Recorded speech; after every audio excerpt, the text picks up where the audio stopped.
Stock market ದಿಸದಿಂದ ದಿಸಕ್ಕೆ ಕೆಳಗೆ ಬರ್ತಾನೆ ಇದೆ.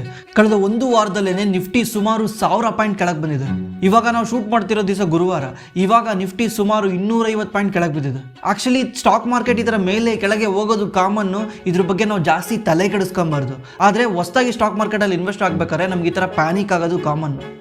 ಅಯ್ಯೋ ಮೇಲೆ ಹೋಗುತ್ತಾ ಕೆಳಗೆ ಬರುತ್ತಾ ಏನಾಗುತ್ತೆ ಅಂತ ತುಂಬ ತಲೆ ಕೆಡಿಸ್ಕೊಂಡಿರ್ತೇವೆ. ಅದಕ್ಕೋಸ್ಕರ ನಾವು ತಿಳ್ಕೊಬೇಕು ಏನಕ್ಕೆ ಮಾರ್ಕೆಟ್ ಮೇಲೆ ಹೋಗುತ್ತೆ, ಏನಕ್ಕೆ ಮಾರ್ಕೆಟ್ ಕೆಳಗೆ ಬರುತ್ತೆ ಅಂತ. ಈ ವಿಷಯದ ಬಗ್ಗೆ ತಿಳ್ಕೊಂಡಾಗ ಏನಾಗುತ್ತೆ, ನಮ್ಮ ಮೈಂಡು ಕಾಮ್ ಆಗುತ್ತೆ. ಯಾಕಂದರೆ ನಮಗೆ ವಿಷಯ ಗೊತ್ತಾಗಿರುತ್ತೆ. ಇದರಿಂದ ನಾವು ರಾಂಗ್ ಡಿಸಿಷನ್ ತಗೊಳಕ್ಕೆ ಹೋಗಲ್ಲ. ಅದಕ್ಕೇನೆ ಏನು ಎತ್ತ ಅಂತ ತಿಳ್ಕೊಳ್ಳಿ. ಇದರಿಂದ ನಿಮ್ಮದು ಡಿಸಿಷನ್ ಮೇಕಿಂಗ್ ಪರ್ಫೆಕ್ಟ್ ಆಗಿರುತ್ತೆ. ಈ ವಿಡಿಯೋನ ಕಂಟಿನ್ಯೂ ಮಾಡೋಕ್ಕಿಂತ ಮುಂಚೆ ತುಂಬ ಜನ ಏನು ಮಾಡ್ತಾರೆ, ಸ್ವಲ್ಪ ದಿವಸದಲ್ಲಿ ಬೇಕಾಗಿರೋ ದುಡ್ಡನ್ನೆಲ್ಲ ತಮ್ಮ ಸ್ಟಾಕ್ ಮಾರ್ಕೆಟಲ್ಲಿ ಹಾಕ್ತಾರೆ. ಅವಾಗ ಏನಾಗುತ್ತೆ ಹೇಳಿ, ಈ ಥರ ಮಾರ್ಕೆಟ್ ಕೆಳಗೆ ಬಿದ್ದಾಗ ನಿಮ್ಮ ದುಡ್ಡನ್ನ ವಿಡ್ರಾ ಮಾಡ್ಕೊಳಕ್ಕೆ ಹೋದ್ರೆ ನಿಮಗೆ ಲಾಸ್ ಆಗುತ್ತೆ. ಅದಕ್ಕೆ ಸ್ಟಾಕ್ ಮಾರ್ಕೆಟಲ್ಲಿ ಇನ್ವೆಸ್ಟ್ ಮಾಡೋ ದುಡ್ಡು ಲಾಂಗ್ ಟರ್ಮ್ ಯೋಚನೆ ಇದ್ದರೆ ಮಾತ್ರ ಇನ್ವೆಸ್ಟ್ ಮಾಡಬೇಕು. ಈ ಥರ ಶಾರ್ಟ್ ಟರ್ಮ್ ಯೋಚನೆ ಇದ್ದರೆ ನೀವು ಈ ದುಡ್ಡನ್ನ ಎಲ್ಲಿ ಇನ್ವೆಸ್ಟ್ ಮಾಡಬೇಕು, FDಗಳಲ್ಲಿ ಇನ್ವೆಸ್ಟ್ ಮಾಡಬೇಕು. ಆದರೆ FD ತುಂಬ ಕಮ್ಮಿ ಇಂಟ್ರೆಸ್ಟ್ ರೇಟ್ ಕೊಡುತ್ತೆ, 6%, 5% ಇಂಟ್ರೆಸ್ಟ್ ರೇಟ್ ಕೊಡುತ್ತೆ. ನಾನೊಂದು ಆ್ಯಪ್ ಸಜೆಸ್ಟ್ ಮಾಡ್ತೀನಿ. ಆ ಆ್ಯಪಲ್ಲಿ ನಿಮಗೆ ಸೀನಿಯರ್ ಸಿಟಿಸನ್ಗಳಿಗೆ 9.5% ರಿಟರ್ನ್ ಸಿಗುತ್ತೆ. ನಾರ್ಮಲ್ ಜನಗಳಿಗೆ 9%ವರೆಗೂ ರಿಟರ್ನ್ ಸಿಗುತ್ತೆ. ಆ ಆ್ಯಪ್ ನೇಮ್ ಬಂದ್ಬಿಟ್ಟು ಸ್ಟೇಬಲ್ ಮನಿ ಅಂತ. ಈ ಆ್ಯಪಿಂದ ನೀವು ನಮ್ಮ ಇಂಡಿಯಾದಲ್ಲಿರೋ ಎಲ್ಲ ಬ್ಯಾಂಕಲ್ಲೂ ನೀವು FD ಮಾಡ್ಬೋದು. ಆಮೇಲೆ ಆ ಎಲ್ಲ ಬ್ಯಾಂಕಲ್ಲೂ ಅಕೌಂಟ್ ಇರಲೇಬೇಕು ಅಂತೇನಿಲ್ಲ, ಆದರೂ ಕೂಡ ನೀವು FD ಮಾಡ್ಬೋದು. ಆ್ಯಕ್ಚುಲಿ ಸ್ಮಾಲ್ ಫೈನಾನ್ಸ್ ಬ್ಯಾಂಕ್ಗಳು ಜಾಸ್ತಿ ಬಡ್ಡಿ ಕೊಡ್ತವೆ, ಜಾಸ್ತಿ ಇಂಟ್ರೆಸ್ಟ್ ಕೊಡ್ತವೆ. ಅವೇ 9-9.5% ರಿಟರ್ನ್ ಕೊಡ್ತವೆ. ಆದರೆ ಇದು ಸ್ಮಾಲ್ ಫೈನಾನ್ಸ್ ಆಗಿರೋದ್ರಿಂದ ಮುಳುಗಡೆ ಆಗೋ ಚಾನ್ಸ್ ಕೂಡ ಇರುತ್ತೆ. ಅದಕ್ಕೆ ಒಂದು ಟ್ರಿಕ್ ಏನಂದರೆ, ಇವೆಲ್ಲ ಬ್ಯಾಂಕ್ಗಳು RBI ಲೈಸೆನ್ಸ್ಡ್ ಇದ್ದಾವೆ. RBI ಲೈಸೆನ್ಸ್ ಇರೋ ಬ್ಯಾಂಕಲ್ಲಿ ನೀವು ಇನ್ವೆಸ್ಟ್ ಮಾಡಿದಾಗ ಅಪ್ ಟು 5 ಲಕ್ಷದವರೆಗೂ ನಿಮ್ಮ ದುಡ್ಡಿಗೆ ಸೆಕ್ಯೂರಿಟಿ RBI ಕೊಡುತ್ತೆ, ಅಂಡರ್ DICGC ಇನ್ಶೂರೆನ್ಸಿಂದ. ಅಂದರೆ ನೀವು 5 ಲಕ್ಷ FD ಮಾಡಿ ನಾಳೆ ಏನಾದರೂ ಬ್ಯಾಂಕ್ ಮುಳುಗೋದ್ರೆ ಆ ದುಡ್ಡನ್ನ RBI ಕೊಡುತ್ತೆ. ಅದಕ್ಕೆ ನಿಮ್ಮ ಹತ್ರ 10 ಲಕ್ಷ ಇದ್ದರೆ ಈ ಥರ 2 ಬ್ಯಾಂಕ್ಗಳಲ್ಲಿ ಇನ್ವೆಸ್ಟ್ ಮಾಡ್ಬೋದು. 15 ಲಕ್ಷ ಇದ್ದರೆ ಈ ಥರ 3 ಬ್ಯಾಂಕಲ್ಲಿ ಇನ್ವೆಸ್ಟ್ ಮಾಡ್ಬೋದು. ಆಮೇಲೆ ನೀವು ಈ ಅಪ್ಲಿಕೇಶನಲ್ಲಿ ಇನ್ವೆಸ್ಟ್ ಮಾಡೋ ಅಮೌಂಟು ಡೈರೆಕ್ಟ್ ಬ್ಯಾಂಕಿಗೆ ಹೋಗುತ್ತೆ, ಈ ಅಪ್ಲಿಕೇಶನಲ್ಲಿ ಇರಲ್ಲ. ಈ ಅಪ್ಲಿಕೇಶನ್ನ ಸುಮಾರು 12 ಲಕ್ಷ ಜನ ಯೂಸ್ ಮಾಡ್ತಿದ್ದಾರೆ. ನೀವು ಏನಾದರೂ FDನಲ್ಲಿ ಇನ್ವೆಸ್ಟ್ ಮಾಡೋದಿದ್ರೆ ನಮ್ಮ ಡಿಸ್ಕ್ರಿಪ್ಷನಲ್ಲಿ ಆ್ಯಪ್ದು ಲಿಂಕ್ ಇರುತ್ತೆ. ಆ ಲಿಂಕ್ ಯೂಸ್ ಮಾಡ್ಕೊಂಡು ಬೈ ಮಾಡಿ. FD ರೇಟು ಕೆಳಗೆ ಬರೋಕ್ಕೂ ಮುಂಚೆನೇ ಇನ್ವೆಸ್ಟ್ ಮಾಡಿ. ಮತ್ತೆ ಈ ವಿಡಿಯೋಗೆ ವಾಪಸ್ ಬರೋಣ. ಮೊದಲನೇದು, ಸ್ಟಾಕ್ ಮಾರ್ಕೆಟ್ ಯಾಕೆ ಕೆಳಗೆ ಬೀಳ್ತಾ ಇದೆ? ಯಾಕಂದರೆ ನಿನ್ನೆ ಅಂದರೆ ಇವತ್ತು ನಾನು ಗುರುವಾರ ಶೂಟ್ ಮಾಡ್ತಾ ಇರೋದು. ನಿನ್ನೆ ಅಂದರೆ ಬುಧವಾರ ನೈಟು US ಫೆಡ್ ಒಂದು ಮೀಟಿಂಗ್ ಮಾಡಿತ್ತು. ಆ ಮೀಟಿಂಗಲ್ಲಿ US ಫೆಡ್ ಏನು ಮಾಡ್ತು, 0.25% ಇಂಟ್ರೆಸ್ಟ್ ರೇಟ್ನ ಕಟ್ ಮಾಡಿದೆ. ಈಗ US ಫೆಡ್ ಹೇಳ್ತಾ ಇದೆ ಮುಂದೆ ನಾವು ಇದೇ ಫೇಸಲ್ಲಿ ಕಂಟಿನ್ಯೂ ಮಾಡಲ್ಲ ಅಂತ. ಅಂದರೆ ಮಾರ್ಕೆಟ್ ಎಕ್ಸ್ಪೆಕ್ಟ್ ಮಾಡ್ತಾ ಇತ್ತು ಇದೇ ರೀತಿ ಇನ್ನೊಂದು 4 ಇಂಟ್ರೆಸ್ಟ್ ರೇಟ್ ಕಟ್ ಆಗ್ಬೋದು ಅಂತ. ಬಟ್ US ಫೆಡ್ ಹೇಳ್ತಿರೋದು ನೋಡಿದ್ರೆ ಇನ್ನೊಂದು 2 ಕಟ್ ಆಗ್ಬೋದು ಅಂತ ಹೇಳ್ತಾ ಇದ್ದಾರೆ. ದಿಸ್ ಈಸ್ ದ ಎಂಡ್ ಅಂತ ಹೇಳ್ತಾ ಇದ್ದಾರೆ. ಅಂದರೆ ಇಂಟ್ರೆಸ್ಟ್ ರೇಟ್ನ ಕಟ್ ಮಾಡೋ ಫೇಸು ತುಂಬ ಕಡಿಮೆ ಆಗುತ್ತೆ, ಸ್ಲೋ ಆಗುತ್ತೆ ಅಂತ. ಆಕ್ಚುಲಿ ಸ್ಟಾಕ್ ಮಾರ್ಕೆಟ್ ಯಾವಾಗಲೂ ಇಂಟ್ರೆಸ್ಟ್ ರೇಟ್ ಮೇಲೆ ಡಿಪೆಂಡ್ ಆಗಿರುತ್ತೆ. ಸ್ಟಾಕ್ ಮಾರ್ಕೆಟ್ ಅಲ್ಲ, ಇಡೀ ಗ್ಲೋಬಲ್ ಎಕಾನಮಿನೇ ಇಂಟ್ರೆಸ್ಟ್ ರೇಟ್ ಮೇಲೆ ಡಿಪೆಂಡ್ ಆಗಿರುತ್ತೆ. ಯಾಕಂದರೆ ಅದರಿಂದ ನಾನಾ ರೀಸನ್ ಇರುತ್ತೆ. ಒಂದು, ಇಂಟ್ರೆಸ್ಟ್ ರೇಟ್ ಕಮ್ಮಿ ಮಾಡಿದಾಗ ಏನಾಗುತ್ತೆ, ಜನಗಳ ಕೈಯಲ್ಲಿ ಜಾಸ್ತಿ ದುಡ್ಡು ಹರಿದಾಡುತ್ತೆ. ಯಾಕಂದರೆ ಜನ ಲೋನ್ ತಗೊಳ್ತಾರೆ, ಕಾರ್ ತಗೊಳ್ತಾರೆ, ಮನೆ ತಗೊಳ್ತಾರೆ, ಬಿಸ್ನೆಸ್ ಬಿಲ್ಡ್ ಮಾಡ್ತಾರೆ.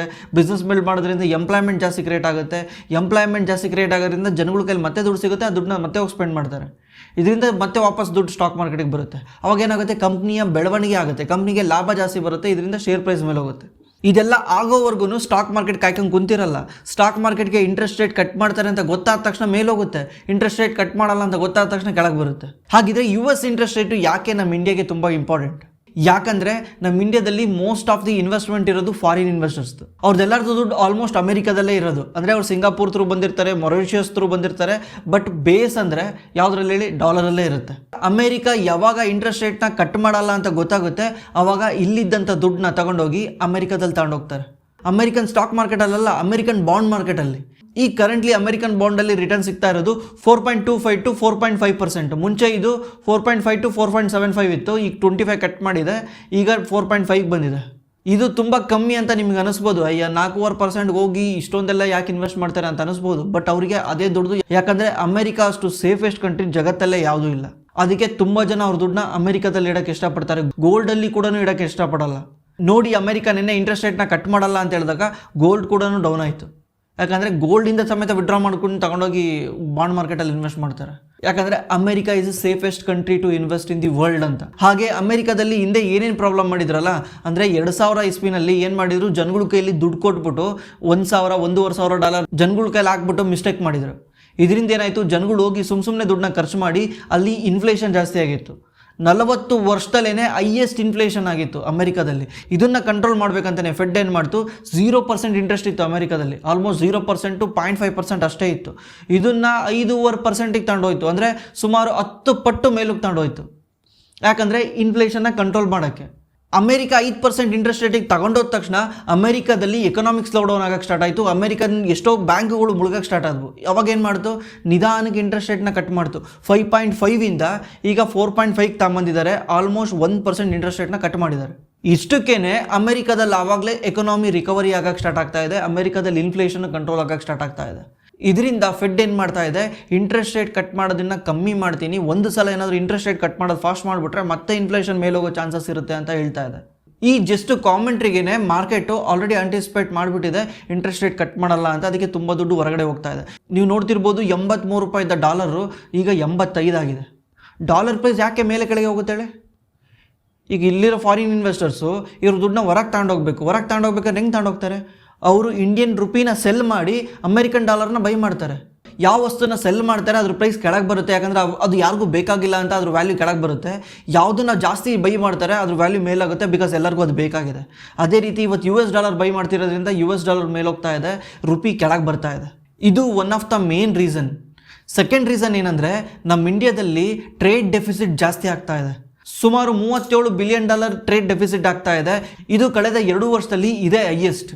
ಈ ಟ್ರೇಡ್ ಡೆಫಿಸಿಟ್ ಅಂದರೆ ಏನು ಅಂತ ಕೇಳ್ಬೋದು. ಟ್ರೇಡ್ ಡೆಫಿಸಿಟ್ ಅಂದರೆ ನಮ್ಮ ದೇಶದಲ್ಲಿ ನಾವು ಎಷ್ಟು ವಸ್ತುಗಳನ್ನ ಎಕ್ಸ್ಪೋರ್ಟ್ ಮಾಡ್ತೀವಿ, ಎಷ್ಟು ವಸ್ತುಗಳನ್ನ ಇಂಪೋರ್ಟ್ ಮಾಡ್ತೀವಿ ಅಂತ, ಅಂದರೆ ಎಷ್ಟು ವ್ಯಾಲ್ಯೂದು. ನಾವೇನಾದರೂ 100 ರೂಪಾಯಿ ಐಟಮ್ನ ಬೇರೆ ದೇಶಕ್ಕೆ ಕಳಿಸ್ತಿದ್ದೀವಿ ಅಂದರೆ ಅದು ಬೇರೆ ಬೇರೆ ದೇಶಗಳಿಂದ ನಾವು ಒಂದು 200 ರೂಪಾಯಿದ ಐಟಮ್ನ ತರಿಸ್ಕೊತಿದ್ದೀವಿ ಅಂದರೆ ಟ್ರೇಡ್ ಡೆಫಿಸಿಟ್ ಅಂತ ಕರೀತಾರೆ. ಟ್ರೇಡ್ ಡೆಫಿಸಿಟ್ ಎಷ್ಟಾಯ್ತು ಹೇಳಿ ಇಲ್ಲಿ? 100 ರೂಪೀಸ್ ಆಯಿತು. ಯಾಕಂದರೆ 100 ರೂಪೀಸ್ ನಾವು ತಯಾರು ಮಾಡಿ ಬೇರೆ ದೇಶಕ್ಕೆ ಕಳಿಸ್ತಾ ಇದ್ದೀವಿ, ಬೇರೆ ದೇಶದವ್ರು ನಮಗೆ 200 ರೂಪಾಯಿ ಕಳಿಸ್ತಾ ಇದ್ದಾರೆ. ಇವಾಗ ನಾವು 100 ರೂಪಾಯಿ ಟ್ರೇಡ್ ಡೆಫಿಸಿಟಲ್ಲಿ ಕೂತ್ಕೊಂಡಿದ್ದೀವಿ. ಇದು ಜಾಸ್ತಿ ಆಗ್ತಾ ಇದ್ರೆ ತುಂಬ ತೊಂದರೆ ಆಗುತ್ತೆ. ಯಾಕಂದರೆ ಯಾವುದೇ ಒಂದು ಕಂಟ್ರಿ ಮುಂದುವರಿಬೇಕಂದ್ರೆ ಟ್ರೇಡ್ ಡೆಫಿಸಿಟ್ ಕಮ್ಮಿ ಇರಬೇಕು, ಟ್ರೇಡ್ ಸರ್ಪ್ಲೆಸ್ ಆಗಿರಬೇಕು. ಅಂದರೆ ಚೈನಾ ಇದಾನಲ್ಲ ಸರ್ಪ್ಲೆಸ್ ಆಗಿ, ಚೈನಾ ಜಗತ್ತಿಗೆ ಅವ್ನ ಐಟಮ್ನ ಸೆಲ್ ಮಾಡ್ತಾನೆ, ಜಗತ್ತಿನಿಂದ ಯಾವ ಐಟಮ್ನ ಅವ್ನ ಕಂಟ್ರಿಗೆ ತರಿಸ್ಕೊಳಲ್ಲ. ಯಾಕಂದರೆ ಅವ್ರ ಕಂಟ್ರಿನಲ್ಲಿ ಮೇಜರ್ ಬೇರೆ ಬೇರೆ ದೇಶದ ಪ್ರಾಡಕ್ಟ್ಗಳನ್ನ ಯೂಸೇ ಮಾಡಲ್ಲ, ಅಲ್ಲೇ ತಯಾರು ಮಾಡ್ತಾರೆ. ನಮ್ಮ ಇಂಡಿಯಾದಲ್ಲಿ ಇದು ಚೇಂಜ್ ಆಗ್ತಾ ಇದೆ. ಆದರೆ ಈ ಸಲ ಟ್ರೇಡ್ ಡೆಫಿಸಿಟ್ ಜಾಸ್ತಿ ಆಗಿರೋದು ನಮ್ಮ ಇಂಡಿಯಾದಲ್ಲಿ ಗೋಲ್ಡ್ ಬೈ ಮಾಡೋದ್ರಿಂದ. ನಮ್ಮ ಜನ ಗೋಲ್ಡ್ನ ತರಿಸ್ಕೊತಿರೋದ್ರಿಂದ ನಮ್ಮದು ಗೋಲ್ಡ್ ಇಂಪೋರ್ಟು ಜಾಸ್ತಿ ಆಗಿದೆ. ಸುಮಾರು $14 ಬಿಲಿಯನ್ ಜಾಸ್ತಿ ಆಗಿದೆ. ಇದು 333% ಜಾಸ್ತಿ ಕಳೆದ 1 ತಿಂಗಳಲ್ಲಿ ಗೋಲ್ಡ್ನ ನಮ್ಮ ಇಂಡಿಯಾದಲ್ಲಿ ತರಿಸ್ಕೊಳೋದು. ಯಾಕಂದರೆ ಗೋಲ್ಡ್ ಡಿಮ್ಯಾಂಡ್ ಜಾಸ್ತಿ ಆಗಿದೆ ನಮ್ಮ ಇಂಡಿಯಾದಲ್ಲಿ. ನೀವು ಅನ್ಕೊಬೋದು ಗೋಲ್ಡ್ನಲ್ಲಿ ಇನ್ವೆಸ್ಟ್ ಮಾಡಿದ್ರೆ ನಮಗೆ ಒಳ್ಳೇದಲ್ವಾ? ನಮಗೆ ಒಳ್ಳೇದು, ನಮ್ಮ ದೇಶಕ್ಕೆ ಒಳ್ಳೇದಲ್ಲ. ಯಾಕಂದರೆ ಗೋಲ್ಡ್ ನಮ್ದಲ್ಲ, ಬೇರೆ ದೇಶದಿಂದ ಬರೋದಲ್ವ. ನಾವು ಅಲ್ಲಿಂದ ಡಾಲರಲ್ಲಿ ಕೊಟ್ಟು ನಮ್ಮ ಇಂಡಿಯಾಗೆ ತರಿಸ್ಕೊಬೇಕು ಅದನ್ನು. ಅವಾಗ ಏನಾಗುತ್ತೆ, ನಾವು ಹತ್ರ ಇರೋ ರುಪಿನ ಸೆಲ್ ಮಾಡಿ ನಾವು ಡಾಲರ್ನ ಬೈ ಮಾಡಬೇಕಾಗತ್ತೆ. ಅವಾಗ ಮತ್ತೆ ಏನಾಗುತ್ತೆ, ಡಾಲರ್ ಪ್ರೈಸ್ ಮೇಲೋಗುತ್ತೆ. ಅದೇ ರೀತಿ ನಾವು ಕ್ರೂಡ್ ಆಯಿಲ್ನ ಬೈ ಮಾಡ್ತೀವಲ್ಲ, ಕ್ರೂಡ್ ಆಯಿಲ್ ಕೂಡ ಅಂದರೆ ಕಚ್ಚಾ ತೈಲ, ಈಗ ನಾವು ಪೆಟ್ರೋಲ್ ಡೀಸೆಲ್ ಯೂಸ್ ಮಾಡ್ತಿದ್ದೀವಿ, ಅದೆಲ್ಲನೂ ಬೇರೆ ದೇಶದಿಂದ ಬರುತ್ತೆ. ಅವ್ರಿಗೆ ನಾವು ರುಪಿನ ಸೆಲ್ ಮಾಡಿ ಡಾಲರಲ್ಲಿ ಬೈ ಮಾಡಿ ಡಾಲರ್ ಕೊಡಬೇಕು ಅವ್ರು, ಯಾಕಂದರೆ ಡಾಲರಲ್ಲೇ ಅಕ್ಸೆಪ್ಟ್ ಮಾಡೋದು. ಅವಾಗ ಏನಾಗುತ್ತೆ, ಡಾಲರ್ ಪ್ರೈಸ್ ಮತ್ತೆ ಮೇಲೋಗುತ್ತೆ, ರುಪಿ ಪ್ರೈಸ್ ಕೆಳಗೆ ಬರುತ್ತೆ. ಇದರಿಂದನೇ ಡಾಲರ್ ಪ್ರೈಸ್ ದಿವಸದಿಂದ ದಿವಸಕ್ಕೆ ಮೇಲೋಗೋದು. ಯಾವಾಗ ನಮ್ಮದು ಟ್ರೇಡ್ ಡೆಫಿಸಿಟ್ ಕಮ್ಮಿ ಆಗುತ್ತೆ ಆವಾಗ ಡಾಲರ್ ಸೇಫ್ ಆಗುತ್ತೆ, ಸ್ಟೇಬಲ್ ಆಗುತ್ತೆ. ಅಂದರೆ ನಾವು ಬೇರೆ ದೇಶಗಳಿಗೆ ಜಾಸ್ತಿ ಸೆಲ್ ಮಾಡಬೇಕು, ನಮ್ಮ ಬೇರೆ ದೇಶಗಳಿಂದ ಐಟಮ್ನ ಕಮ್ಮಿ ತರಿಸ್ಕೊಬೇಕು. ಈಗೆಲ್ಲನೂ ಬೇರೆ ದೇಶದಿಂದನೇ ತರಿಸೋದಲ್ಲ. ನಾವು ಯೂಸ್ ಮಾಡೋ ಐಫೋನ್ ಇರ್ಬೋದು, ಗೋಲ್ಡ್ ಇರ್ಬೋದು, ತುಂಬ ಐಟಮ್ಗಳು ಬೇರೆ ದೇಶದಿಂದನೇ ತರಿಸೋದು. ಅದಲ್ಲದೆ ನೀವೀಗ ನೋಡ್ತಿರೋ ಯೂಟ್ಯೂಬ್ ವೀಡಿಯೋಸ್ ಇರ್ಬೋದು, ಇದು ಯಾವ ಕಂಟ್ರಿದು? ಇದರಲ್ಲಿ ಯಾವುದಾನ ನಮ್ಮ ಇಂಡಿಯನ್ ಕಂಟ್ರಿ ರೆವಿನ್ಯೂ ಮಾಡ್ತಾರಲ್ಲ, ಅಂದರೆ ಯಾವುದೋ ಒಂದು ಆ್ಯಡ್ ತೋರಿಸ್ಬಿಟ್ಟು ಅವ್ರು ಏನಾದರೂ ರೆವಿನ್ಯೂ ಯೂಟ್ಯೂಬಿಗೆ ಕೊಟ್ಟರೆ ಯೂಟ್ಯೂಬ್ ತಾನು ಮಾಡಿರೋ ಲಾಭನ ಹೆಂಗೆ ತಗೊಂಡೋಗುತ್ತೆ? ಡಾಲರಲ್ಲೇ ತಗೊಂಡೋಗ್ಬೇಕಾ? Google balance ಶೀಟಲ್ಲಿ ತೋರಿಸ್ಬೇಕಂದ್ರೆ ಡಾಲರಲ್ಲೇ ತಗೊಂಡೋಗ್ಬೇಕಾ? ಅದೇ ರೀತಿ ಫೇಸ್ಬುಕ್ ಇರ್ಬೋದು, ಇನ್ಸ್ಟಾಗ್ರಾಮ್ ಇರ್ಬೋದು, ನೆಟ್ಫ್ಲಿಕ್ಸ್ ಇರ್ಬೋದು, ಅಮೆಝಾನ್ ಇರ್ಬೋದು, ಇವೆಲ್ಲನೂ ಹೆಂಗೆ ತಗೊಂಡೋಗ್ತಾರೆ? ಈಗ ಅಮೆಝಾನ್ ಬ್ಯಾಲೆನ್ಸ್ ಶೀಟಲ್ಲಿ ತೋರಿಸ್ಬೇಕಾದ್ರೆ ಹೆಂಗೆ ತಗೊಂಡೋಗ್ತಾರೆ? ಡಾಲರ್ ಥ್ರೂ ತಗೊಂಡೋಗ್ತಾರಾ? ಬಟ್ ಅವ್ರು ಇಲ್ಲಿ ಎಂಪ್ಲಾಯ್ಮೆಂಟ್ನ ಸೃಷ್ಟಿ ಮಾಡ್ತಿದ್ದಾರೆ. ಈಗ ನಮಗೂ ಎಲ್ಲ ಒಂದು ಕೆಲಸ ಕೊಟ್ಟಿದ್ದಾರೆ, ಯೂಟ್ಯೂಬರ್ಗೂ ಏನೋ ಒಂದು ಕೆಲಸ ಸಿಕ್ಕಿದೆ, ಅಮೆಝಾನಿಂದ ಎಷ್ಟು ಜನ ಅವ್ರ ಪ್ರಾಡಕ್ಟ್ನ ಸೆಲ್ ಮಾಡ್ತಿದ್ದಾರೆ, ಎಂಪ್ಲಾಯ್ಮೆಂಟ್ ಸಿಕ್ಕಿದೆ. ಆದರೆ ಇದರಿಂದ ಒಳ್ಳೆಯದು ಇದೆ, ಕೆಟ್ಟದ್ದು ಇದೆ. ನಮ್ಮ ಲಾಭನ ಬೇರೆ ದೇಶಗಳಿಗೆ ತಗೊಂಡೋಗ್ತಾ ಇದ್ದಾರೆ. ಇದರಿಂದ ಡಾಲರ್ ಪ್ರೈಸ್ ಮೇಲೋಗುತ್ತೆ. ಡಾಲರ್ ಪ್ರೈಸ್ ಮೇಲೋದ್ರೆ ಹೋಗಲಿ ಬಿಡಿ, ಅದರಿಂದ ಏನು ಹೋಯ್ತು ಅಂತ ನೀವು ಅನ್ಕೊಬೋದು. ಡಾಲರ್ ಪ್ರೈಸ್ ಮೇಲೋದ್ರೆ ನಮ್ಗೆ ಇನ್ನೂ ತೊಂದರೆ ಆಗುತ್ತೆ. ಯಾಕಂದರೆ ಈಗ ನೀವು ಸುಮ್ಮನೆ ಅಸ್ಯೂಮ್ ಮಾಡಿ ಡಾಲರ್ ಪ್ರೈಸ್ ಬಂದ್ಬಿಟ್ಟು $100 ಇದೆ, $1ಗೆ $100 ಇದೆ. ಈಗ ನೀವು ಬೇರೆ ದೇಶದಿಂದ ಗೋಲ್ಡ್ನ ಪರ್ಚೇಸ್ ಮಾಡ್ತೀರಾ, ಎಷ್ಟು ಅಮೌಂಟ್ ಪರ್ಚೇಸ್ ಮಾಡ್ತೀರಾ? $100 ಪರ್ಚೇಸ್ ಮಾಡ್ತೀರಾ ಅಂದ್ಕೊಳ್ಳಿ. $100 ಪರ್ಚೇಸ್ ಮಾಡಿದ್ರೆ ಅವಾಗ ನೀವು $1 ಕೊಟ್ಬಿಟ್ಟು $1 ವರ್ತು ಗೋಲ್ಡ್ನ ಪರ್ಚೇಸ್ ಮಾಡಿದ್ದೀರಾ. ನಾಳೆ $1 $110 ಆಯಿತು. ಅವಾಗ ಏನಾಗುತ್ತೆ, ನೀವು ಬೇರೆ ದೇಶದಿಂದ ಗೋಲ್ಡ್ನ ತರಿಸ್ಕೊಬೇಕಾದ್ರೆ $110 ಕೊಟ್ಟು ತರಿಸ್ಕೊಬೇಕು. ಆ್ಯಕ್ಚುಲಿ ನಮ್ಮ ಇಂಡಿಯಾದಲ್ಲಿ ಗೋಲ್ಡ್ ಪ್ರೈಸ್ ಮೇಲೋಗೋದು ಇದೇ ರೀಸನಿಂದನೇ. ಗ್ಲೋಬಲ್ ಲೆವೆಲಲ್ಲಿ ನೀವು ಗೋಲ್ಡ್ ಪ್ರೈಸ್ ನೋಡಿದ್ರೆ ಆಲ್ಮೋಸ್ಟ್ ಸ್ಟೇಬಲ್ ಆಗಿದೆ, ಅಷ್ಟೊಂದು ಮೇಲೋಗಿಲ್ಲ. ಬಟ್ ನಮ್ಮ ಇಂಡಿಯಾದಲ್ಲಿ ಮೇಲೋಗ್ತಾ ಇದೆ, ಯಾಕಂದರೆ ಡಾಲರ್ ಇನ್ಕ್ರೀಸ್ ಆಗ್ತಿರೋದ್ರಿಂದ. ಅದಲ್ದಲ್ಲೇ ನಾವು ಗೋಲ್ಡ್ಗಿನ್ನ ಜಾಸ್ತಿ ತರಿಸ್ಕೊಳೋದು ಆಯಿಲ್ನ. ಈಗ ನಾವು ಮುಂಚೆ $100 ಕೊಟ್ಟು ಆಯಿಲ್ನ ತರಿಸ್ಕೊತಿದ್ವಿ ಅಂದರೆ ಈಗ 110 ಆದರೆ ಈಗ ಎಷ್ಟು $10 ಜಾಸ್ತಿ ಕೊಡಬೇಕಲ್ಲ.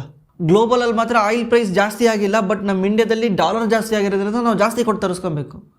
ಆಮೇಲೆ ಜನ ಬಡ್ಕೊಂತಾರೆ ಈ ಪೆಟ್ರೋಲ್ ಡೀಸೆಲ್ ರೇಟ್ ಜಾಸ್ತಿ ಆಗ್ತಾ ಇದೆ ಅಂತ. ಇದು ಮತ್ತೆ ಪೆಟ್ರೋಲ್ ಡೀಸೆಲ್ ಪ್ರೈಸ್ನ ಕಮ್ಮಿ ಮಾಡೋಕ್ಕೆ ಗೌರ್ಮೆಂಟ್ ಏನು ಮಾಡಬೇಕು, ಮತ್ತೆ ಅದನ್ನು ಟ್ಯಾಕ್ಸ್ನ ಕಟ್ ಮಾಡಬೇಕು. ಇದೆಲ್ಲ ಪ್ರಾಬ್ಲಮಿಂದನೇ ಸ್ಟಾಕ್ ಮಾರ್ಕೆಟ್ ಸ್ವಲ್ಪ ವಾಲಟೈಲಿಟಿ ಆಗಿದೆ. ಇದು ಏನು ಅಂಥ ದೊಡ್ಡ ನೆಗೆಟಿವ್ ನ್ಯೂಸ್ ಏನಲ್ಲ, ಜಸ್ಟ್ ನಿಮಗೆ ಅರ್ಥ ಆಗಲಿ ಅಂತ ಹೇಳ್ತಾ ಇದ್ದೀನಿ. ಯಾಕಂದರೆ ಸ್ವಲ್ಪ ವಿಷಯ ತಿಳ್ಕೊಂಡ್ರೆ ನಿಮ್ಮ ಮನಸ್ಸು ನಿಮ್ಮ ಮೈಂಡು ಕಾಮ್ ಆಗಿರುತ್ತೆ, ಏನಾಗಿಲ್ಲ ಇಂಥ ದೊಡ್ಡ ವಿಷಯ ಏನಲ್ಲ ಅಂತ. ಆ್ಯಕ್ಚುಲಿ ನನಗನ್ನಿಸ್ದಂಗೆ ಸ್ಟಾಕ್ ಮಾರ್ಕೆಟ್ ನೆಕ್ಸ್ಟು 6 ಮಂತ್ವರೆಗೂ ಏನು ಮೂಮೆಂಟ್ ಕೊಡಲ್ಲ, ಬಟ್ ಇಂಡಿವಿಜುವಲ್ ಸ್ಟಾಕ್ಸ್ ಮೇಲೆ ಕೆಳಗೆ ಆಗ್ತಿರ್ತವೆ.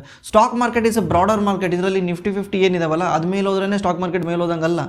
ಬೇರೆ ಬೇರೆ ಸ್ಟಾಕ್ಸ್ಗಳು ಮಸ್ತ್ ಇದಾವೆ, ಅವ್ಯಾವ ಇವತ್ತೇ ತೆಗೆದು ನೋಡಿ ಎಷ್ಟು ಸ್ಟಾಕ್ಸ್ ಮೇಲೆ ಹೋಗಿರ್ತವೆ ಅಂತ. ಬಟ್ ಆದರೆ ಇದೊಂದು ಸೆಂಟಿಮೆಂಟ್ ಇದ್ದಂಗೆ, ನಾಳೆ ನಿಫ್ಟಿ ಬಿದ್ದರೆ ಬೇರೆ ಸ್ಟಾಕ್ಸ್ಗಳು ಬೀಳ್ತವೆ, ಬಟ್ ಇದೇ ಕಂಟಿನ್ಯೂ ಆಗುತ್ತೆ ಅಂತ ಏನಲ್ಲ.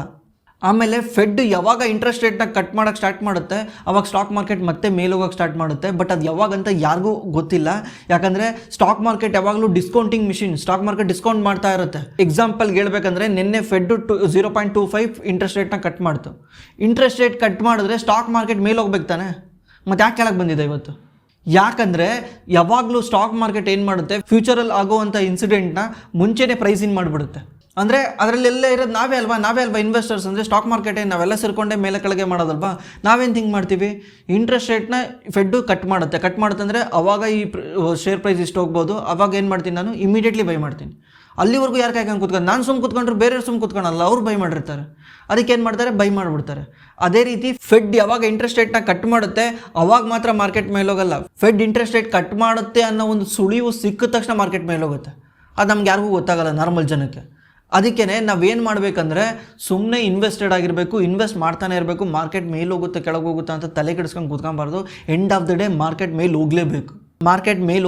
ನಮಗಂತೂ ಯಾರು ಎಕ್ಸ್ಪರ್ಟ್ ಅಲ್ಲ. ಇಲ್ಲಿ ಹೇಳ್ತಿದ್ದೀನಿ ಕೇಳಿ, ಯಾರನ್ನ ನಿಮಗೆ ನಾಳೆ ಮಾರ್ಕೆಟ್ ಅಲ್ಲಿ ಹೋಗುತ್ತೆ, ಇಲ್ಲಿ ಬರುತ್ತೆ, ಇಷ್ಟು ಪಾಯಿಂಟ್ ಬೀಳುತ್ತೆ, ಅಷ್ಟು ಪಾಯಿಂಟ್ ಬೀಳುತ್ತೆ ಅಂತ ಯಾರನ್ನು ಯೂಟ್ಯೂಬಲ್ಲಿ ವೀಡಿಯೋ ಮಾಡಿದ್ರೆ ದಯವಿಟ್ಟು ನಂಬಕ್ಕೆ ಹೋಗ್ಬೇಡಿ. ಯಾಕಂದರೆ ಇಲ್ಲಿ ಯಾರು ಎಕ್ಸ್ಪರ್ಟ್ಗಳಲ್ಲ. End of the day market ಮೇಲೆ ಹೋಗಲೇಬೇಕು. ನಾಳೆ ಹೋಗುತ್ತಾ ನಾಡ್ದು ಹೋಗುತ್ತಾ ಅಂತ ನಮಗೂ ಗೊತ್ತಿಲ್ಲ, ಒಟ್ಟು ಹೋಗುತ್ತೆ. 2 ತಿಂಗಳಲ್ಲಿ ಹೋಗುತ್ತಾ 3 ತಿಂಗಳಲ್ಲಿ ಹೋಗುತ್ತಾ ಅಂತ ಗೊತ್ತಿಲ್ಲ, ಒಟ್ಟು ಹೋಗುತ್ತೆ. ಹಂಗಿದ್ರೆ ನಾವೇನು ಮಾಡಬೇಕು? ದುಡ್ಡಿತ್ತಾ ಇನ್ವೆಸ್ಟ್ ಮಾಡ್ತಾನೆ ಇರಬೇಕು, ದುಡ್ಡಿರಲಿಲ್ವಾ ನೋಡ್ಕೊಂಡು ಕೂತ್ಕೊಬೇಕು ಅಷ್ಟೇ, ಇನ್ನೇನು ಮಾಡೋಕ್ಕಾಗಲ್ಲ. ಅದಲ್ದಲ್ಲೇ ನಾನು ರೀಸೆಂಟ್ಲಿ ರಿಪೋರ್ಟ್ ಓದ್ತಾ ಇದ್ದೆ, ಅಮೆರಿಕಾದು ಟೋಟಲ್ ಟ್ಯಾಕ್ಸ್ ಕಲೆಕ್ಷನ್ ಇರೋದು $4 trillion. America just $1 trillion interest ಆಗಿ ಪೇ ಮಾಡಬೇಕು. ಅಮೆರಿಕಾದು ಟೋಟಲ್ ಸಾಲ ಇರೋದು $33 ಟ್ರಿಲಿಯನ್. ಇದಕ್ಕೆ 4.5% ಇಂಟ್ರೆಸ್ಟ್ ಕೊಡಬೇಕಂದ್ರೆ ಸುಮಾರು $1 ಟ್ರಿಲಿಯನ್ ಜಸ್ಟು ಅಮೆರಿಕಾ ಇಂಟ್ರೆಸ್ಟ್ ಆಗೇ ಪೇ ಮಾಡಬೇಕು. ಇದು ಸಸ್ಟೈನಬಲ್ ಅಲ್ಲ. Over a period of time America interest ರೇಟ್ನ ಕಟ್ ಮಾಡೇ ಮಾಡುತ್ತೆ. ಇದರಿಂದ ಮಾರ್ಕೆಟ್ ಮೇಲೆ ಹೋಗುತ್ತೆ. ಜಾಸ್ತಿ ತಲೆ ಕೆಡಿಸ್ಕೊಬೇಡಿ.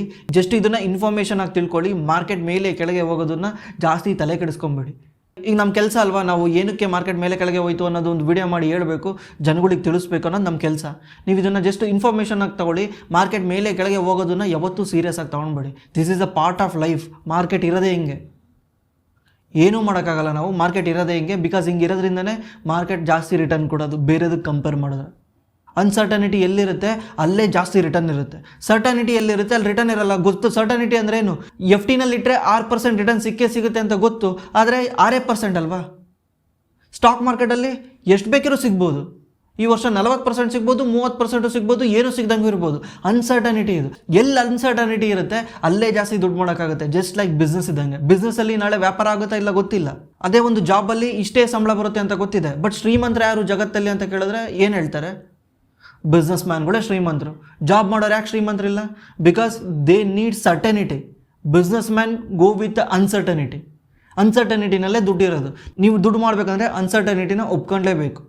ನೀವು ಏನಾದರೂ ಸ್ಟಾಕ್ ಮಾರ್ಕೆಟಲ್ಲಿ ಇನ್ವೆಸ್ಟ್ ಮಾಡಬೇಕಂದ್ರೆ ನಮ್ಮ ಡಿಸ್ಕ್ರಿಪ್ಷನಲ್ಲಿ ಗೂಗಲ್ ಫಾರ್ಮ್ ಇದೆ. ಆ ಗೂಗಲ್ ಫಾರ್ಮಲ್ಲಿ ನೀವು ನಿಮ್ಮ ಡೀಟೇಲ್ನ ಎಂಟ್ರಿ ಮಾಡಿದ್ರೆ ನಮ್ಮ ಟೀಮ್ ಕಾಲ್ ಮಾಡಿ ನಿಮಗೆ ಹೆಲ್ಪ್ ಮಾಡ್ತಾರೆ. ಈಗ ನೀವು ಇನ್ವೆಸ್ಟ್ ಮಾಡೋಕ್ಕೆ ಕರೆಕ್ಟ್ ಟೈಮ್ ಅನ್ಸುತ್ತೆ. ಯಾಕಂದರೆ ಒಂದು 5% ಬಿದ್ದಿದೆಯಾ, ಇದು ಒಳ್ಳೆ ಟೈಮ್. 5% ಡಿಸ್ಕೌಂಟಲ್ಲಿ ಸಿಕ್ಕಂಗಾಗುತ್ತೆ. ನಾನು ಅವಾಗಲೇ ಹೇಳ್ದಂಗೆ ನೀವು ಬ್ಯಾಂಕಲ್ಲಿ ಏನಾದರೂ FD ಮಾಡೋಂಗಿದ್ರೆ ನಮ್ಮ ಡಿಸ್ಕ್ರಿಪ್ಷನಲ್ಲಿ ಸ್ಟೇಬಲ್ ಮನಿದು ಲಿಂಕ್ ಇರುತ್ತೆ. ಆ ಲಿಂಕ್ ಯೂಸ್ ಮಾಡ್ಕೊಂಡು ನೀವು ಇನ್ವೆಸ್ಟ್ ಮಾಡ್ಬೋದು. Thanks for watching. ಮತ್ತೆ ಸಿಗೋಣ.